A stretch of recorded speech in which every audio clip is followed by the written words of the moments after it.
Parce que l'entrepreneuriat, c'est beaucoup sauf de l'assurance. C'est vrai, c'est-à-dire? Bah, tu surfes, hein. La personne qui surfe, c'est Arnaud Calzolari, c'est mon invité cette semaine. Il se définit lui-même comme l'électron libre de Rue Parallèle. On va revenir ensemble sur l'échec dans l'entrepreneuriat et son envie d'entreprendre pour promouvoir le local, pour vivre local.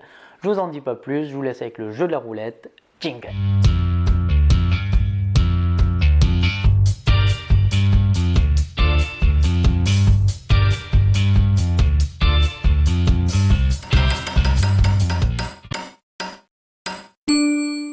Dans quelle mesure tu souffres ou tu t'amuses dans ton job? Waouh! Bah, les deux. De toute façon, quand on crée une société au quotidien, on souffre, mais on prend aussi du plaisir. Pourquoi je souffre? Parce que c'est des grandes bouffées de stress, des yo-yo émotionnels, des rebondissements, des difficultés, de la gestion, des aléas à surmonter.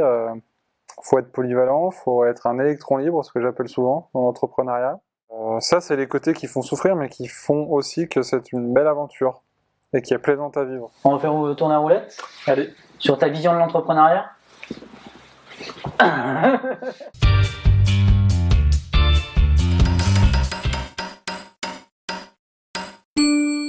Existe-t-il un statut social d'entrepreneur? Comment le vis-tu? Tu sais de quoi je parle?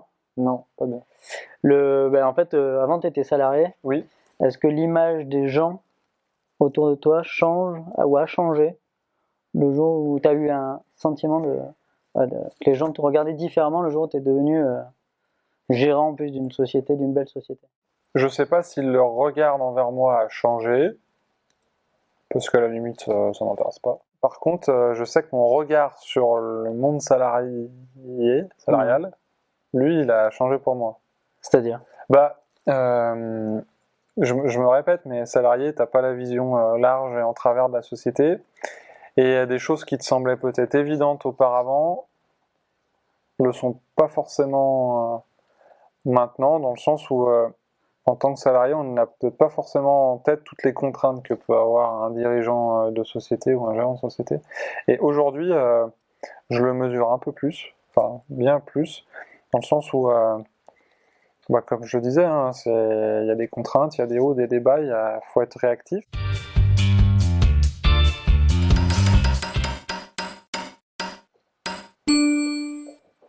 Demain, tous indépendants. Non. Bah non, il y aurait trop de monde après d'indépendants. Il nous faut de la place pour exister. Non, il faut... Et puis je pense que tout le monde n'est pas fait pour être indépendant, clairement.